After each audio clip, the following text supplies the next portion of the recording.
Hello friends, welcome to radiant competition classes. और आज हम लोग बात करने वाले हैं इतिहास। ये ऑलरेडी जो बीपीएससी एग्ज़ाम में पूछा जा चुका है, उन इतिहास को हम यहाँ पर एक वीडियो के माध्यम से समाहित कर रहे हैं। ठीक है, चलिए देखिए, इसका पहला सवाल है कि जैन धर्म के प्रवर्तक महावीर जी का मोक्ष स्थान कौन सा है। यानी मोक्ष स्थान यानी कि जहाँ पर इनकी मृत्यु हुई थी, उसका राइट आंसर होगा पावापुरी। ये 63वीं बीपीएससी में पूछा जा चुका है। उसके बाद देखिएगा, अगला सवाल है कश्मीर घाटी के अंतिम मुस्लिम शासक यूसुफ शाह चक, जिन्हें मुगल सम्राट अकबर द्वारा बिहार में निर्वासित किया गया था, ये कहाँ पर दफन है। तो ये राइट आंसर होगा नालंदा के अंदर दफन है। ठीक है, उसके बाद देख लीजिएगा, आप एक्सप्लेनेशन अपने से देख लीजिएगा। उसके बाद देखिएगा, चूंकि उससे क्या होगा, वीडियो नहीं तो लंबा हो जाएगा। चलिए यहाँ पर देखिएगा, 3 नंबर, वर्ष 1632 में बिहार के पटना शहर में कौन सी कंपनी ने अपनी फैक्ट्री स्थापित की थी। राइट आंसर होगा डच ईस्ट इंडिया कंपनी। ठीक है, नेक्स्ट इसके 66वें पूछा गया था, आप इसका विस्तार भी देख सकते हैं। ठीक है, अब देखिएगा, चौथा नंबर का सवाल है कि स्वामी सहजानंद सरस्वती ने एक पत्रिका का प्रकाशन किया था, उसका नाम क्या था। तो राइट आंसर होगा हुंकार। ठीक है, नेक्स्ट देखिएगा, देशेर कथा किसने लिखी थी। ये भी 65वीं बीपीएससी में पूछा गया था। ठीक है, देशेर कथा ये किसके द्वारा लिखा गया था। तो सखाराम गणेश देवस्कर ने इसको लिखा था। ठीक है, उसके बाद देखिएगा, बिहार में सर्च लाइट समाचार पत्र के संपादक कौन थे। राइट आंसर होगा मुरली मनोहर प्रसाद। नेक्स्ट देखिएगा, किसके प्रयत्नों से बिहार प्रांतीय कांग्रेस का दूसरा अधिवेशन हुआ था। राइट आंसर होगा दीप नारायण सिंह। उसके बाद देखिएगा, हजारीबाग में बिहारी स्टूडेंट्स कॉन्फ्रेंस का 16वां अधिवेशन कहाँ पे कब हुआ था। तो ये 1921 ईस्वी में हुआ था, ये याद रख लीजिएगा। 9 नंबर का सवाल देखिएगा, पटना में 1913 में अनुशीलन समिति की एक शाखा की स्थापना किसने किया था। राइट आंसर होगा सचिंद्र नाथ सान्याल। ठीक है, उसके बाद देख लीजिएगा, असहयोग आंदोलन के दौरान बिहार में कृषकों का नेतृत्व किसने किया था। इसका राइट आंसर होगा स्वामी विद्यानंद ने किया था। ठीक है, उसके बाद देख लीजिएगा इसका एक्सप्लेनेशन। उसके बाद देखिए, अगला सवाल है 1922-23 में मुंगेर में किसान सभा का गठन किसने किया था। तो इसका राइट आंसर हो जाएगा कौन। तो ये शाह मोहम्मद जुबेर और श्री कृष्ण सिंह, यानी दो, इसलिए इसका आंसर क्या हो जाएगा, ई नंबर हो जाएगा। यानी मुंगेर में किसान सभा का गठन शाह मोहम्मद जुबेर और श्री कृष्ण सिंह ने किया था, इसलिए इसका राइट आंसर क्या हो जाएगा, उपर्युक्त में से एक से अधिक। ठीक है, चलिए 11 नंबर हो गया। उसके बाद 12 नंबर में देखिएगा, बिहार प्रांतीय किसान सभा का गठन किसने किया था। तो राइट आंसर हो जाएगा स्वामी सहजानंद सरस्वती ने। ठीक है, उसके बाद देखिएगा, बिहार प्रोविंशियल सभा का गठन कब हुआ था। Right answer 1929। ठीक है, उसके बाद देखिए, बिहार में स्वराज दल का गठन किसने किया था। तो श्री कृष्ण सिंह ने किया था। उसके बाद देख लीजिएगा, बिहार में कांग्रेस का प्रथम अधिवेशन कहाँ पे हुआ था। तो इसका राइट आंसर होगा पटना, यानी कि पटना के बांकीपुर में हुआ था। ठीक है, यहाँ पे देख लीजिएगा, यह 27वां अधिवेशन था और रघुनाथ नरसिंह माधोलकर इसके अध्यक्ष थे। ठीक है, बिहार सोशलिस्ट पार्टी कब गठित की गई थी। Right answer 1931।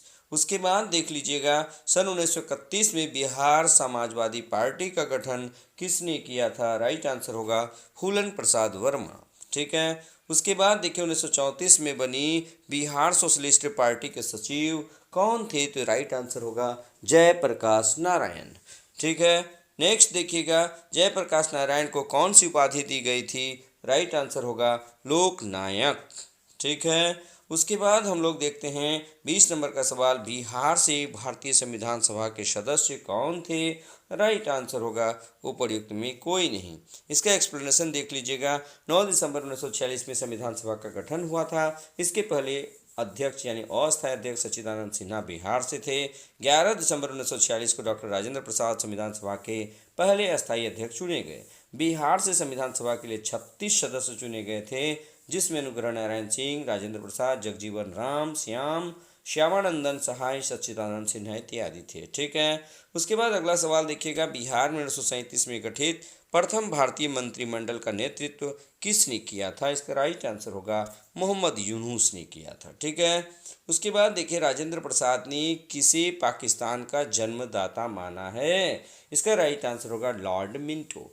राजेंद्र प्रसाद ने किसे पाकिस्तान का जन्मदाता माना है? तो राइट आंसर होगा लॉर्ड मिंटो। ये देखिए 63वीं बीपीएससी में पूछा गया क्वेश्चन है। एक बार इसको हम लोग देख लेते हैं। राजेंद्र प्रसाद ने पाकिस्तान का जन्मदाता लॉर्ड मिंटो को माना है, क्योंकि सर्वप्रथम उसने भारत परिषद एक्ट 1909 के द्वारा मुसलमानों के लिए क्या हुआ था, मुसलमानों के लिए पृथक मताधिकार तथा पृथक निर्वाचन क्षेत्रों की स्थापना की थी। राजेंद्र प्रसाद के अनुसार भारत में सांप्रदायिकता पृथक चुनाव इकाइयों और विशेष सुविधाओं के कारण बढ़ी थी।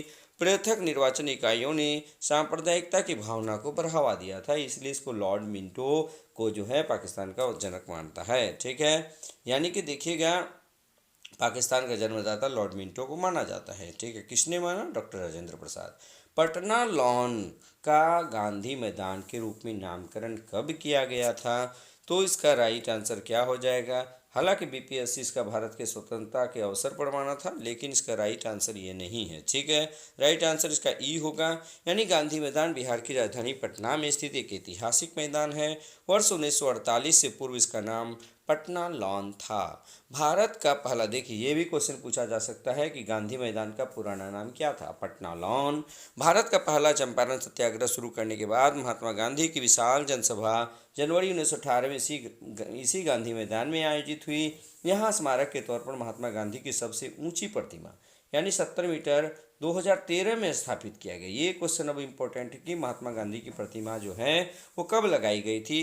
तो 2013 में। ज्ञातव्य है कि महात्मा गांधी की मृत्यु 30 जनवरी 1948 के पश्चात पटना लॉन का नाम बदलकर यानी कि उसकी मृत्यु के बाद इसका नाम गांधी मैदान कर दिया गया था। ठीक है, 1995 की समाप्ति पर बिहार में जिलों की कुल संख्या कितनी थी? तो 55 थी। उसके बाद देख लीजिए पटना को प्रांतीय राजधानी किसने बनाया था? राइट आंसर होगा शेर शाह ने बनाया था। ठीक है, उसके बाद देख लीजिए निम्नलिखित में से किस नगर में जापानियों ने विश्व शांति स्तूप बनाया था? तो राइट आंसर होगा राजगीर। उसके बाद देख लीजिए पटना उच्च न्यायालय की स्थापना कब हुई थी? 1916 ईस्वी में हुई थी। उसके बाद देखिए बिरसा मुंडा के गुरु का क्या नाम था? आनंद पांडे था। ठीक है, उसके बाद देख लीजिए उस क्षेत्र की पहचान करें जहां संथालों ने 1855-56 में अपनी सरकार की घोषणा कर दी थी। राइट आंसर होगा भागलपुर और राजमहल। देखिए यहाँ पर बहुत तेज़ी से कराया जा रहा है ताकि कम समय में मैक्सिमम क्वेश्चन को यहाँ पर कवर किया जा सके, चूँकि ये प्रैक्टिस सेशन चल रहा है। ठीक है, चलिए अगला सवाल हो गया, यानी कि भागलपुर और राजमहल होगा इसका राइट आंसर। उसके बाद देख लीजिएगा नेक्स्ट, 1857 के विद्रोह ने बिहार के कई नगरों को प्रभावित किया। बिहार के विभिन्न नगरों में विद्रोह के विस्फोट का सही क्रम निम्नलिखित में से कौन करता है? तो राइट आंसर होगा सबसे पहले रोहिणी, उसके बाद पटना, फिर मुजफ्फरपुर, फिर जगदीशपुर। ठीक है, उसके बाद देख लीजिएगा बिहार के किस नेता ने महात्मा गांधी के साथ किसान आंदोलन का नेतृत्व किया था? राइट आंसर क्या हो जाएगा? राजकुमार शुक्ल। राइट आंसर क्या हो जाएगा? राजकुमार शुक्ल। नेक्स्ट देख लीजिएगा बिहार के सुप्रसिद्ध संत सरफुद्दीन मनेरी का संबंध सूफियों के किस संप्रदाय से है? राइट आंसर होगा फिरदौसी। ठीक है, उसके बाद देखिए बिहार कांग्रेस सोशलिस्ट पार्टी का गठन कब हुआ था? इसका राइट आंसर 1934 में हुआ था। ठीक है, उसके बाद देख लीजिएगा मध्यकाल में बिहार शरीफ का नगर महत्वपूर्ण रहा विद्या के केंद्र के रूप में और धार्मिक केंद्र के रूप में, यानी 1 और 2 दोनों सही है। इसका डी नंबर यानी 2 और 4 इसका राइट आंसर है। इसका राइट आंसर क्या हो जाएगा? डी हो जाएगा। ठीक है, उसके बाद देखिएगा बिहार में अलग प्रांत के लिए आंदोलन जिसके परिणाम स्वरूप वर्ष 1911 में बिहार और उड़ीसा के नए प्रांत का निर्माण हुआ का नेतृत्व किसने किया था? राइट आंसर सच्चिदानंद सिन्हा। उसके बाद देख लीजिएगा बिहार दिवस का क्या महत्व है जो हर साल 22 मार्च को मनाया जाता है? इसका राइट आंसर हो जाएगा सी, यानी कि 1912 में बिहार के बंगाल प्रेसिडेंसी से अलग होने को याद रखने के लिए। ठीक है, उसके बाद देखिएगा इसका एक्सप्लेनेशन आप देख लीजिएगा बिहार की स्थापना कब हुई थी? तो राइट आंसर 1912 ईस्वी में हुई थी। उसके बाद देखिए आधुनिक बिहार का निर्माता किसे कहा जाता है? राइट आंसर होगा सच्चिदानंद सिन्हा। उसके बाद देख लीजिएगा बिहार कब भारत में एक स्वतंत्र प्रदेश बना था? Right answer 1912। उसके बाद देख लीजिए एक भारतीय राज्य के रूप में बिहार बना था 1936 ईस्वी में। उसके बाद देखिए किस वर्ष उड़ीसा बिहार से अलग हुआ था? 1936 ईस्वी में अलग हुआ था। किस अधिनियम के तहत बिहार एक अलग राज्य बना? तो इसका राइट आंसर होगा भारत सरकार अधिनियम 1935। उसके बाद देखिएगा बिहार बंगाल से कब अलग हुआ था? तो 1912। बिहार बंगाल से अलग कब हुआ? 1912 ईस्वी में। ठीक है, उसके बाद देखिए बिहार बंगाल से कब पृथक हुआ, फिर ये भी क्वेश्चन पूछा 1912 में।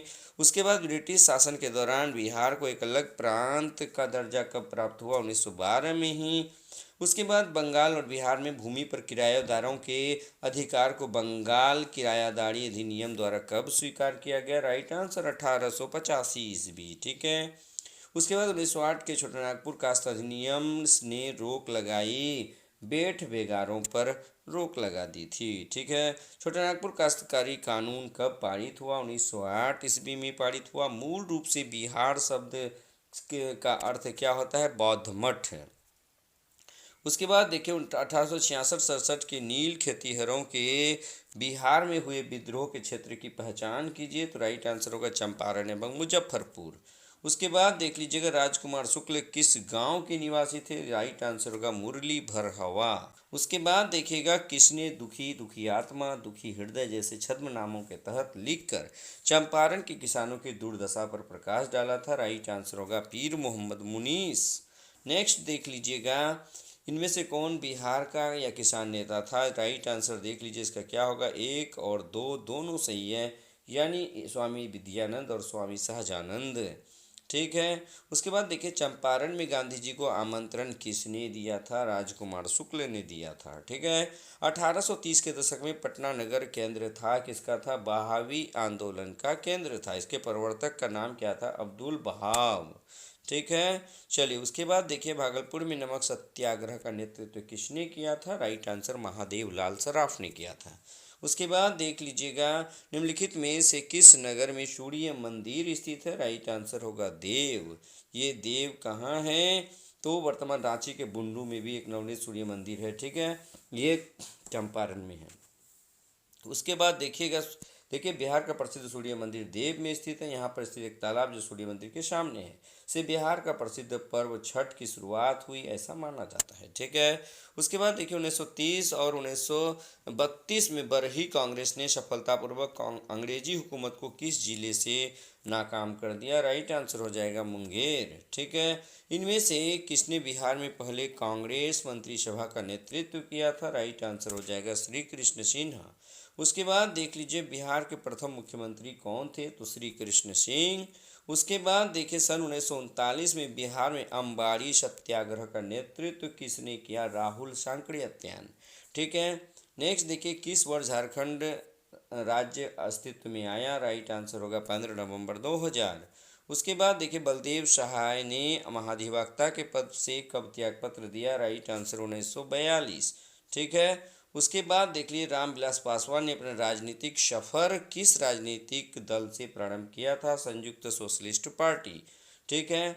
तो ये 65वां सवाल देखिए बिहार के राजनीतिज्ञ स्वर्गीय रघुवंश प्रसाद सिंह पहली बार किस लोकसभा के लिए निर्वाचित हुए थे, राइट आंसर 11वीं लोकसभा के लिए निर्वाचित हुए थे, ठीक है।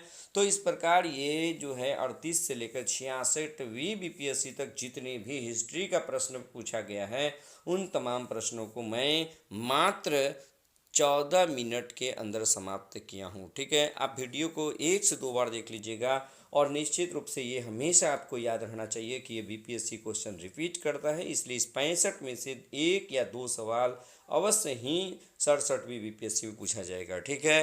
तो इस वीडियो को 1 से 2 बार बहुत ही अच्छे तरह से देख लीजिए ताकि ये 14 मिनट आपको कम से कम 2000 लड़के से आगे कर दे, ठीक है। बस आज के वीडियो में इतना ही, धन्यवाद।